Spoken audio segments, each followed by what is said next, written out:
최근 정부가 원자력 발전을 친환경 경제 활동으로 규정하겠다고 공식 발표했습니다.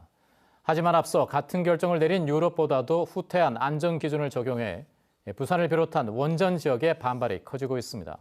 강혜슬 기자가 보도합니다. 최근 정부가 원자력 발전을 친환경 에너지로 분류하겠다고 공식 발표했습니다. 원자력 기술 연구를 비롯해 신규 원전 건설과 원전 계속 운전을 친환경 투자 기준인 한국형 녹색 분류 체계에 포함했습니다. 앞서 지난 7월에 원전을 친환경으로 분류한 유럽연합의회의 기준을 참고했다는 게 정부 설명입니다.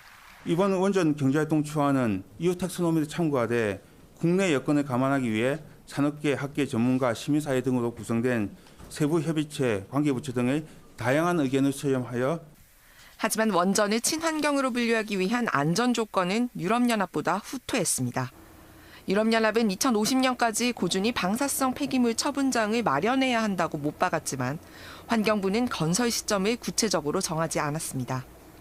땅을 고르는데 주민 반발이 거세다는 점을 생각하면 사실상 처분장 설치 없이 원전을 운영하는 것이라는 비판이 나옵니다.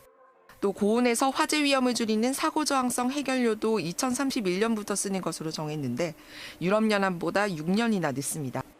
환경단체는 정부가 안전성 보장 없이 노후 원전 수명 연장을 추진하려 한다며 비판했습니다. 아무리 빨리 고준위 방패법을 한다 하더라도 2060년은 지나야 되고 사고 저항성을 가진 원전이라든가 이런 것들에 대한 기술이나 이런 것은 우리나라 거의 허상이다 이렇게.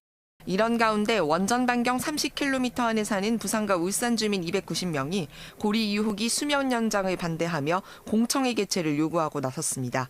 또 환경단체와 전문가, 시민사회를 중심으로 노후 원전 수명 연장을 막기 위한 더 30km 포럼도 공식적으로 출범했습니다. 하지만 환경부는 원전이 녹색 분류 체계에 포함되는 것은 변하지 않을 것이라고 못 박아 갈등은 커질 것으로 보입니다. KBS 뉴스 강예슬입니다.